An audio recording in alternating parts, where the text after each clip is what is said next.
أهلا بيكم. قبل ما نبدأ المسلسل ما تنساش تعمل لايك وسبسكرايب للقناة علشان يوصلك كل المسلسلات الجديدة. المسلسل بيبدأ مع بنت جميلة اسمها هارا، وبنعرف ان هارا لاعبة جودو ممتازة جدا جدا، واكتر دليل على كده انها دلوقتي مثلا بتدخل تلعب مباراة نهائي المقاطعة، وبتقدر بكل سهولة تكسبها بفضل قوتها وتميزها. على الناحية التانية بقى بنشوف جيانج، واللي يبقى لاعب سباحة، وفي الوقت ده بيكون جيانج في مسابقة مع زمايله كلهم علشان يحدد الكابتن مين فيهم هيلعب باسم المقاطعة. بس المشكلة هنا بقى ان جيانج قبل ما المسابقة تبدأ بيبدأ يشوف تهيؤات كده وحاجات غريبة، وفجأة بينط في حمام السباحة قبل اصلا ما المسابقة تبدأ، وطبعا بيخسر السباق، وبيأمروا الكابتن يرجع لمدرسة المقاطعة علشان يتعلم وبعدين يجي هنا. فبيقرر جيانج يعمل كده وهو زعلان جدا جدا بمناسبة مدرسة المقاطعة بقى. فتاني يوم بنشوف هارا وصاحبتها بيتدربوا هناك لانهم اصلا شبه بيعيشوا هنا. المهم لما بيخلصوا التدريب بيطلب منهم الكابتن بتاعهم يروحوا كلهم كده لقسم التغذية علشان في محاضرة هناك ولازم يساعدوا زمايلهم اللي هناك. فبيوافقوا الكل على كلامه وبياخدوا كراسي وكده علشان يظبطوا القعدة لقسم التغذية. المهم وهم في طريقهم للقاعة بيعدي من جنبهم جيانج واللي لسه واصل هنا المدرسة. عامة ده مش مهم دلوقتي، المهم فعلا ان هارا وزمايلها بيوصلوا للقاعة واللي بيكون فيها فريق الرقص واللي بيكرهوا جدا هارا وباقي فريق الجودو. عشان كده واحدة فيهم اسمها شيو بتفضل ترخم على هارا، بس هارا مش بتسكت لها وبتفضل تتريق عليها قدام الكل وبتسيبها وبتمشي. في الليل بقى بنشوف هارا هي واصحابها وهم بيتسحبوا وبيطلعوا بره اوضهم وبياخدوا من صحابهم مشتركات كهرباء كتير وبيفضلوا في الخباثة يوصلوها ببعض، وفي النهاية بيوصلوها في الفيشة الوحيدة اللي في المكان وبيوصلوا فيها بوتاجاز كهرباء وبيفضلوا يعملوا اكل.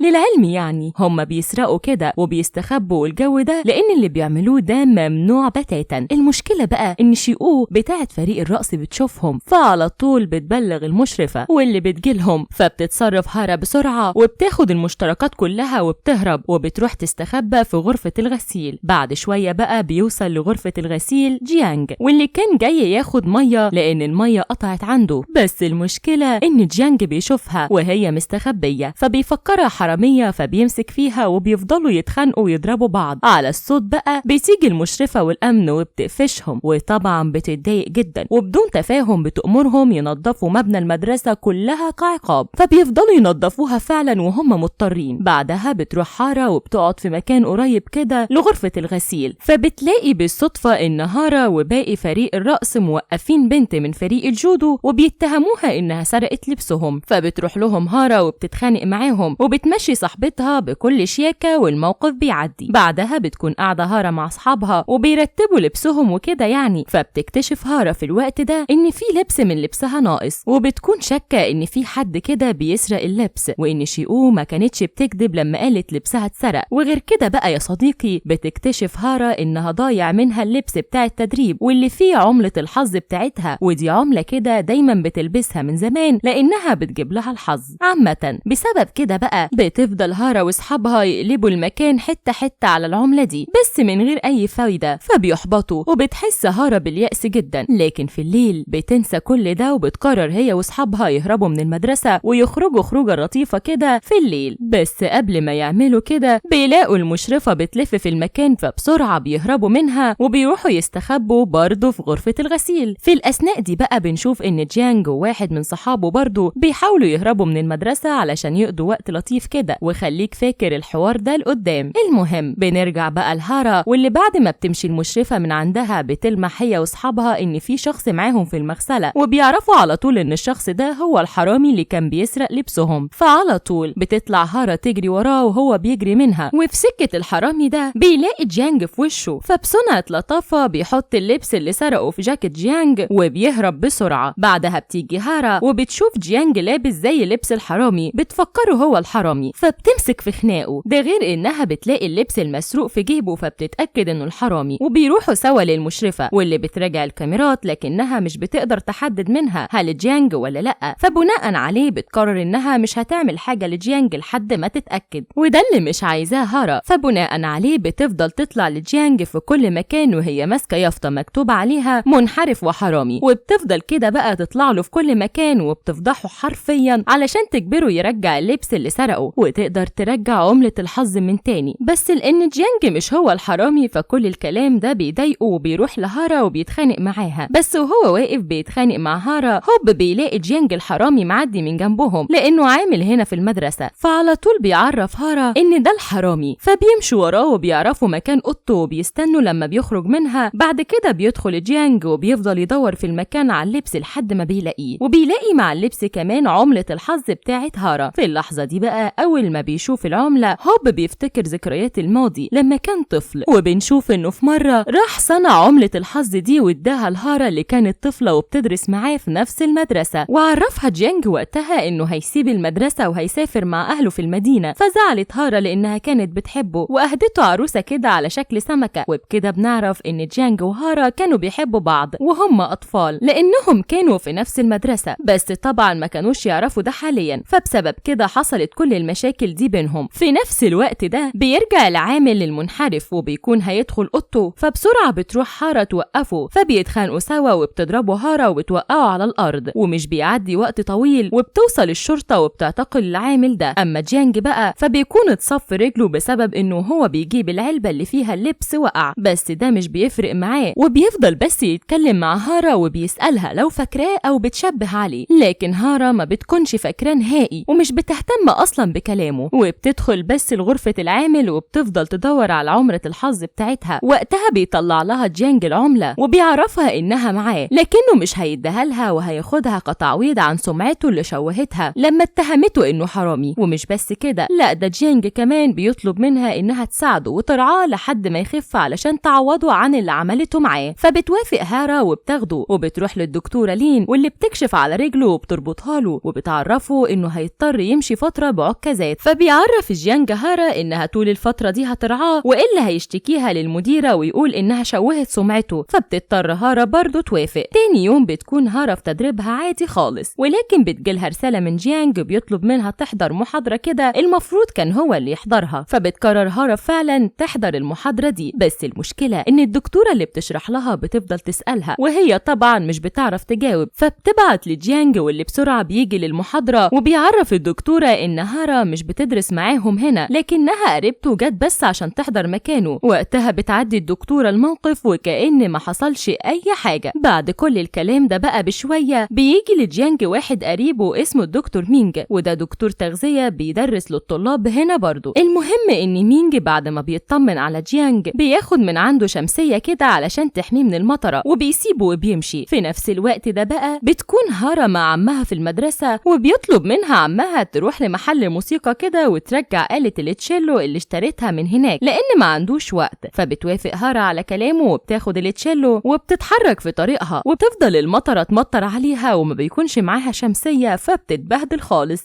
لكن لحسن الحظ إن مينج كان معدي من نفس المكان فبيحميها بالشمسية بتاعته وبيقرر يساعدها لحد ما توصل التشيلو. وطبعا كل الكلام ده بيخلي هارا تعجب بيه جدا، وبسبب كده بتقرر تحضر له محاضرة تغذية في الجامعة. وعشان تحضر المحاضرة دي بتسرق رمز الدخول بتاع جيانج وبتروح وبتحضر المحاضرة عادي جدا. وبعد المحاضرة بتقف كمان تتكلم مع مينج، بس في الأثناء دي بيكتشف جيانج إن حد سرق رمز دخوله فبيجي يدور عليه. وطبعا أول ما بتشوفه هارا بتخاف وبتسيب مينج وبتهرب، وبيجي جيانج ومش بيعرف مين سرق الرمز نهائيا. عامة بعدها بقى بيبعت جيانج لهارا إنها تجيب له الغداء وتجيله على أوضة تغيير الملابس، فبتعمل هارا كده فعلا وهي مضطرة وبتروح لجيانج في غرفة الملابس وبتكتشف إن رجله خفت، ويعني بيطلب منها كده كمضايقة مش أكتر. فبتفضل هارا تتخانق معاه، بس المشكلة إنه هما بيتخانقوا بيدخل عليهم زمايل جيانج في فريق السباحة، فبسرعة بتستخبى هارا ومش بيشوفوها وبياخدوا حاجتهم وبيمشوا. فبتخرج هارا علشان تهرب،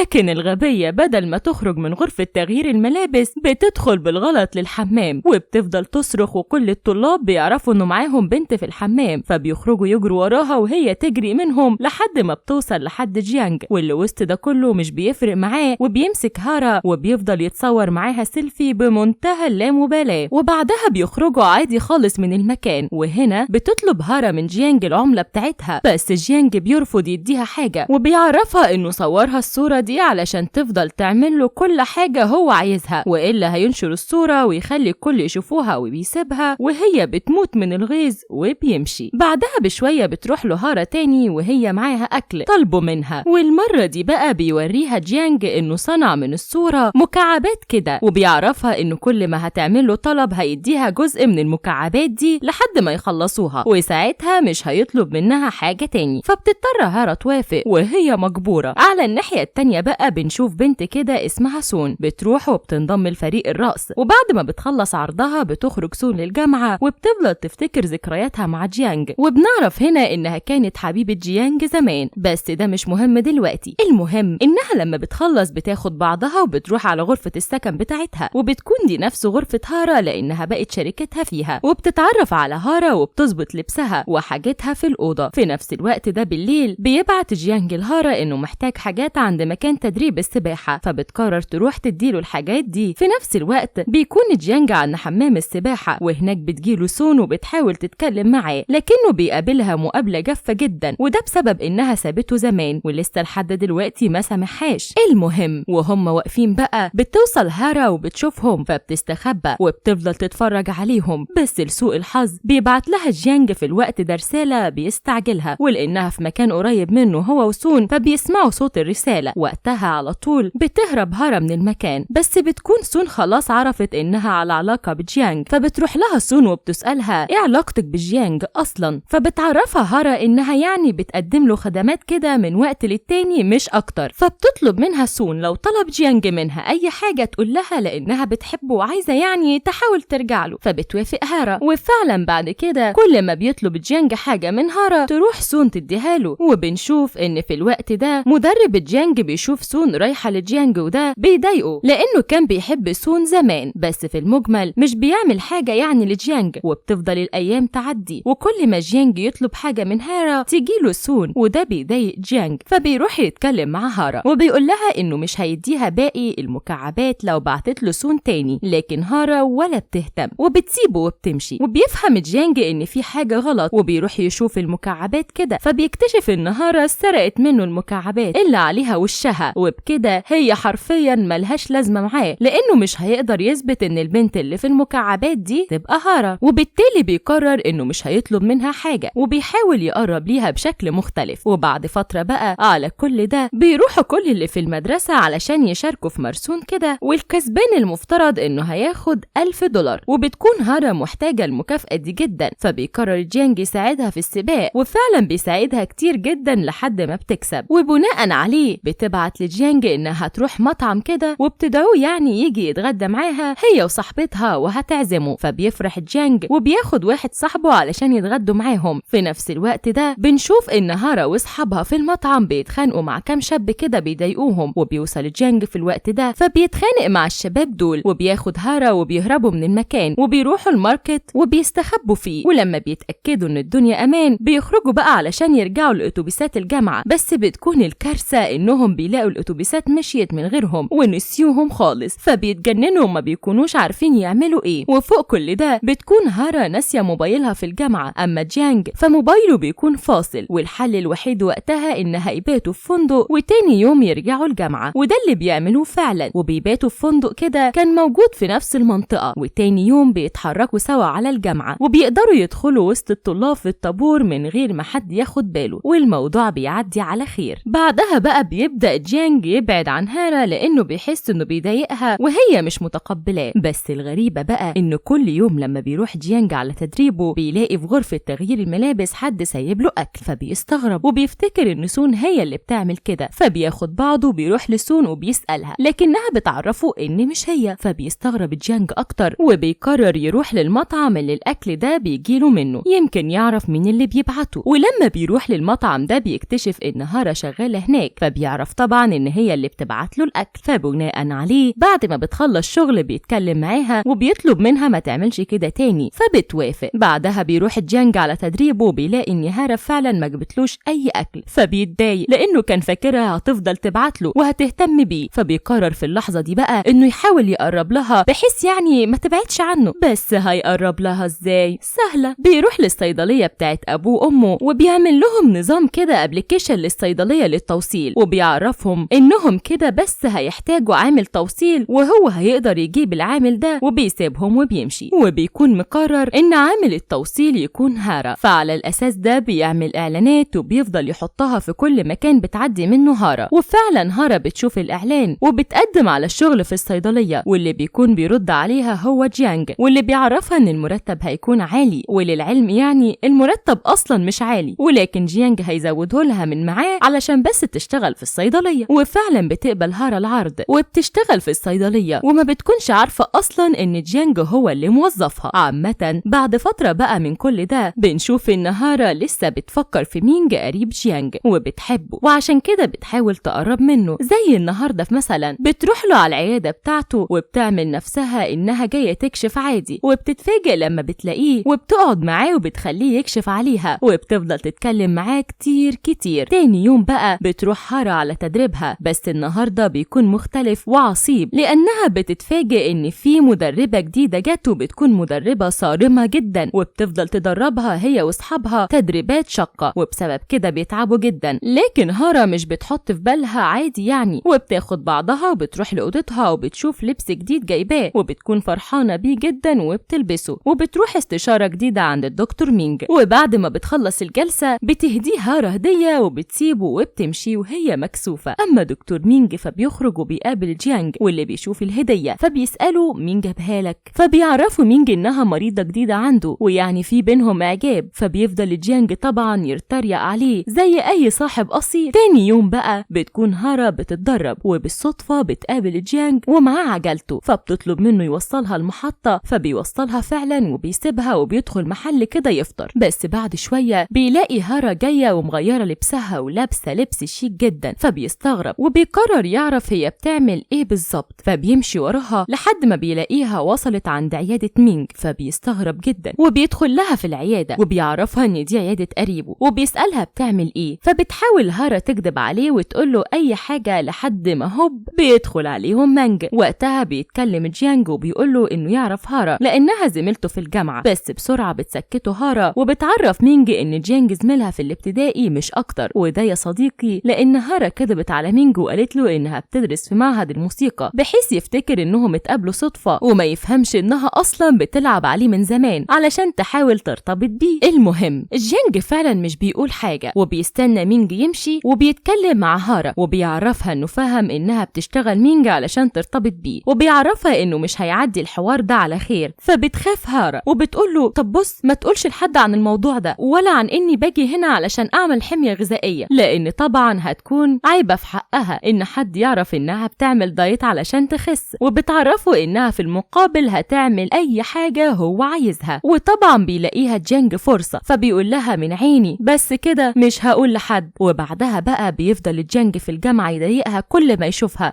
مرة ياخد منها اكلها بالعافية، مرة يرخم عليها بالكلام، وهكذا يعني. بس بعيدا عن الضحك ده كله بتكون هارا لسه عايزة تقرب لمينج اكتر، وما بتكونش عارفة تسأل مين وتستشير مين علشان تقرب لمينج، لحد ما بتقرر في النهاية انها تتكلم مع مديرها في الشغل واللي معينها في الصيدلية، لانهم يعني بقوا صحاب وبيتكلموا من مدة للتانية. ولو انت مش واخد بالك فمديرها هو جيانج اصلا، لكن طبعا هارا ما بتعرفش كده. المهم بتكلموا فعلا وبتسأله تقرب لمينج ازاي، ورغم ان جيانج عارف انها بتسأله علشان تقرب لمينج، الا انه بيقول لها برضو حيل تقرب بيها لمينج. تاني يوم ما بتكدبش هارا خبر، وبتعمل حيلة من دول على مينج علشان يوافق يروح يتغدى معاها، وفعلا بيوافق وبتكون فرحانة جدا جدا. لكن فرحتها بتختفي لما بتخرج من عند مينج، فبتلاقي جيانج الرخم واقف عند العيادة وبيعرفها انه هيخرج معاهم، فبتضطر تاخده معاها علشان ما يفضحهاش. وبعد غدوة كلها رخامة واستظراف من جيانج على مينج بيروحوا، واول ما بيروحوا بتكون مينج متغاظة من جيانج، فبتكلم مديرها في الشغل واللي هو اصلا جيانج، وبتعرفه ان في ولد رخم كده بيضايقها دايما اسمه جيانج، وانها بتكرهه ونفسها تبعده عنها. طبعا لما بيقرا جيانج الكلام ده بيتضايق وبيقرر يعامل هارا بطريقة احسن شوي. وتاني يوم بيروح لها في التدريب وبيعرض عليها يساعدها في المذاكرة لانه شاطر وكده، فبتوافق هارا وبيتفقوا على كده، وبكده يكون جيانج قدر يقرب منها شوية عن الاول. المهم بعدها بيكون رايح جيانج على محاضرة كده، فبتقابله سون بالصدفة، وبتكون سون حالتها وحشة جدا لانها لسه متضايقة انها بعدت عن جيانج وعايزة تقرب له من تاني، فعشان كده بتعزمه حاليا على السينما، وبتعرفه إنها جابت تذاكر ليهم، لكن جيانج بيرفض عرضها وبيسيبها وبيمشي. فبتزعل سون وبتروح على السكن وبترمي التذاكر، ولأن هارا معاها في السكن فبتلاقي التذاكر دي فبتاخدها وبتقرر إنها تروح مع مينج السينما. فعلى الأساس ده بتروح لجيانج وبتعرفه إنها جابت تذاكر سينما وبتطلب منه يعني يحاول يظبط ميعاد ليها مع مينج. فبيوافق جيانج وبياخد منها تذكرة علشان يديها لمينج. فبتفرح هارا جدا وبتكلم مديرها في الشغل وبتسأله تلبس ايه وهي رايحة السينما. المشكلة بقى إن الرسالة بتوصل عند جيانج، وطبعا بتستغرب هارا وما بتكونش فاهمة حاجة. بس الحمد لله جيانج بيشوش على الموضوع كده وبيعمل إنها رسالة جاية له من صاحبه مش أكتر في طريقها للصيدلية. لكن في السكة بتلاقي راجل عجوز عمل حادثة، فبتقومه وبتساعده وبتقرر كمان توصله للمكان اللي رايحه. الفكرة بقى إن الراجل ده بيطلع رايح الصيدلية لأنه أصلا يبقى أبو أصحاب الصيدلية اللي هم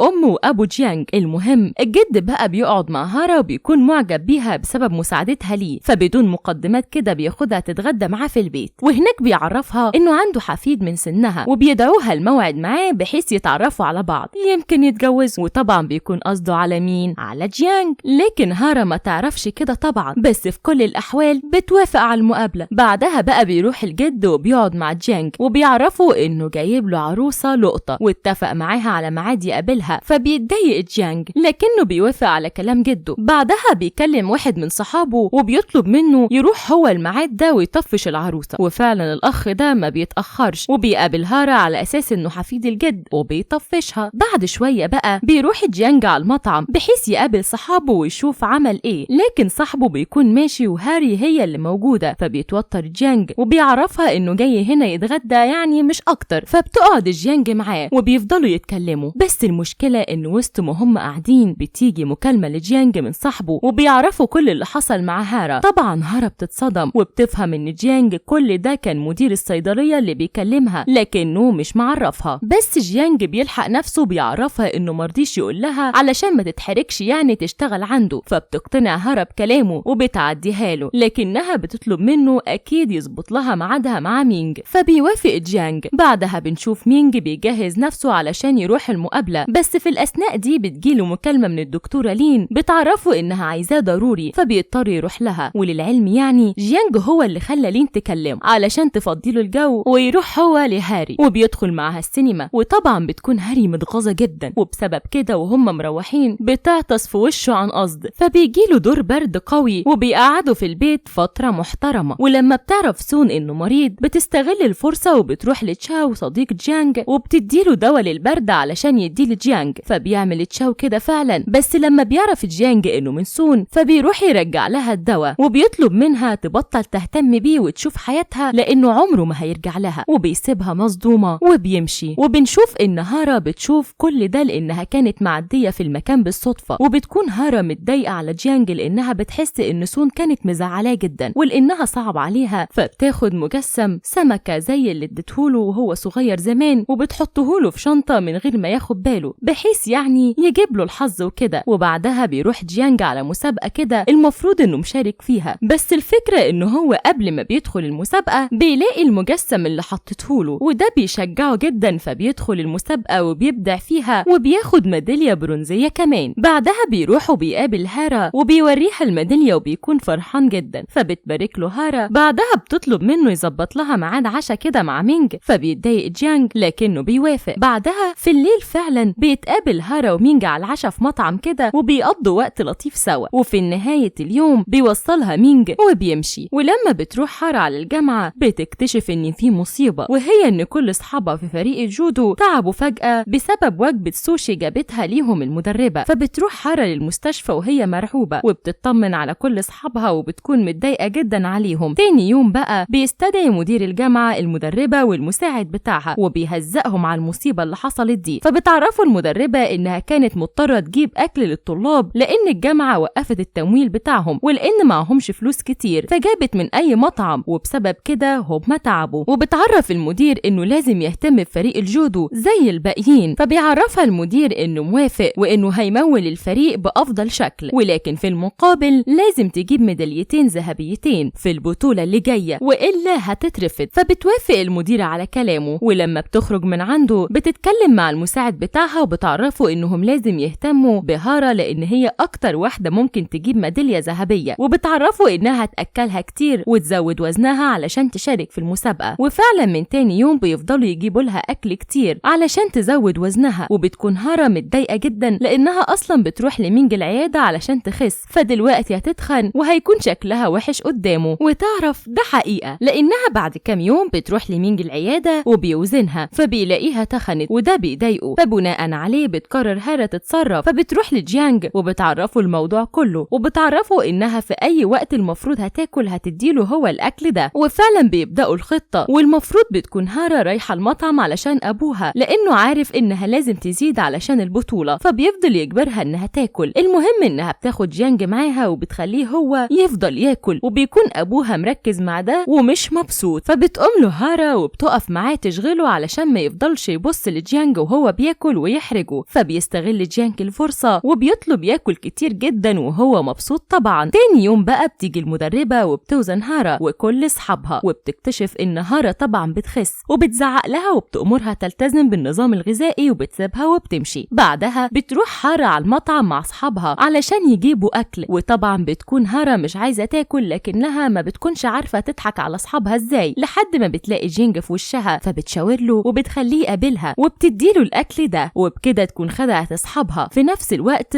ما كلتش ومحافظة على جسمها. على الناحية التانية بقى بتروح سون للتدريب وبتوزنها المدربة برضو هي واصحابها، لكن سون وزنها زايد بسبب انها مكتئبة فبتاكل كتير، وبسبب كده بتزعق لها المدربة قدام الكل وبتحرجها. بعد التمرين بتروح سون على السكن، بس في سكنها بتلاقي هارا واقفة مع جيانج وبتديله اكلها، فبتتصنت عليهم سون وبتفهم موضوع ان هارا عايزة تخس فبتدي اكلها لجيانج، لكن ده مش بيفرق مع سون، وبيفرق معاها بس انها بتفكرهم مرتبطين، وده بيضايقها جدا، ولسه بقى ما نعرفش هتعمل ايه. بعدها بتقعد هارا مع اصحابها على الاكل كالعادة، ولكن وهم قاعدين بتجيلها رسالة من مينج، فبتقرا واحدة من اصحابها الرسالة اسمها تانج، وبتعرف ان هارا بتعمل دايت من وراهم، فبتواجه هارا واللي بتضطر تعرفها الحقيقة وانها بتحب مينج عشان كده بتعمل دايت وكل الكلام ده، فبتتعاطف صاحبتها معاها وبتقرر ما تقولش لحد خالص. على الناحية التانية بقى في تدريب الرقص بنشوف ان شيئو لو تفتكروها وباقي الطلاب صحابها بيبوظوا جهاز الميزان، وبنعرف انهم بيعملوا كده لانهم بيغيروا من سون وعايزينها تبان اتخن، فالمدربة تطردها. المهم بعد شوية بقى بتجمع المدربة الكل لانها اكتشفت ان الميزان حد لاعب فيه، وبيكون الكل قايل لها ان سون هي اللي عملت كده، فبتواجه المدربة وبدون مقدمات كده بتطردها، فبتفرح شيئو واللي معاها. وبعدها بقى بشوية بتكون سون ماشية عادي، فبتسمع بالصدفة شو والطلاب بيتكلموا عليها وبتعرف اللي عملوه معاها، فبتتعصب وبتروح تواجههم وبتحرجهم كلهم. بعدها بتروح للسكن، وفي السكن بالصدفة بتلاقي ورقة الدايت بتاعة هارا، ولانها متغاظة من هارا فبتقرر تستخدم الورقة دي. تاني يوم بقى بتكون الورقة دي وصلت للمدربة، فبتجيب ابو هارا وبيزعقوا لهارا في نص المدرسة قدام الكل، وبيجبروها من اللحظة دي تلتزم على تدريب شاق وعلى النظام الغذائي، فبتكون المدربة بنفسها بتشرف عليها طول الوقت، وده بيكون مضايق هارا جدا لدرجة انها بتبعد عن الكل وحتى مش بترد على مينج ولا على جينج، فبيقلق جينج عليها وبيروح لها المطعم بتاع ابوها وعمها، وبيطلع من ورا الكل لأوضتها وبيفضل يتكلم معاها، بس وهما بيتكلموا بيجي ابوها وعمها، فبسرعة بيستخبى جينج لحد ما بيمشوا، وبتاخد جينج علشان تروحوا، وبيفضلوا يتسحبوا لحد ما بيخرجوا من الأوضة من غير ما حد يشوفهم، وبيودعها جينج وبيمشي. بس اول ما بيمشي بيوصل عمها وبيكون شاف كل حاجة، فطبعا بتتصدم هارا وما بتكونش عارفة تقوله ايه، لكنها يعني بتتكلم معاه وبتعرفه ان مفيش اي حاجة بينها وبين جيانج، فبيعدي عمها الموضوع وهو مش مصدقها تماما. تاني يوم بقى بتروح هارا على التدريب، لكنها في التدريب بتكون تعبانة جدا وعلى غير العادة بتخسر مباراة كانت بتلعبها مع واحدة زميلتها، ولما بتشوف المدربة كده بتقلق على هارا فبتخليها تروح ترتاح شوية في السكن. في نفس الوقت ده بقى بيروح جيانج وبيقابل سون وبيعرفها انه شافها لما راحت للمدربة ومتأكد ان هي اللي عرفتها موضوع ان هارا بتعمل دايت. وقتها بتنفجر سون فيه وبتعرفه انها عملت كده لانها بتكره هارا، فبيتضايق جيانج وبيطلب منها تبعد عنها لانها ملهاش علاقة في اي مشاكل حصلت ما بينهم زمان، وبيسيبها وبيمشي من غير ولا كلمة زيادة. بعد شوية بقى بتروح سون على الماركت وبالصدفة بتقابل هارا، فبتكون متضايقة منها وبدون مقدمات كده بتعرفها سون ان هي اللي قالت للمدربة عليها وكل الكلام ده، فبتتصدم هارا وبتعرف سون انها مريضة وكان لازم فعلا وفعلا جيانج يسيبها، وبتسيبها من غير ولا كلمة زيادة. في نفس الوقت ده بالليل بتقعد هارا وجيانج مع بعض، وبتعرفوا هارا اللي سون عملته، وبتطلب منه يعني يبعد عنها شوية علشان ما تحصلهاش مشاكل زي اللي حصلت لها. فبيفضل جيانج يواسيها، بس المشكلة انه وهم واقفين فجأة بتتعب هارا، فعلى طول بياخدها جيانج للمستشفى، وبنكتشف انها عندها التهاب في الزايدة. وبتيجي المدربة وبتسأل الدكتورة ليه عندها التهاب كده، فبتعرفها الدكتورة انها بتاكل اكل كتير اخر فترة، وده اللي عمل لها المشكلة دي. المهم جيانج بيكون واقف كل ده، فبيروح يتكلم مع الدكتورة والمدربة، وبيعرفهم موضوع ان هارا بتحب واحد جديد وبتخس عشانه والكلام ده يعني، وبيعرف المدربة انها لازم يسيبها على راحتها. فبتقتنع المدربة بكلامه وبتكرر كده. بس مش دي المشكلة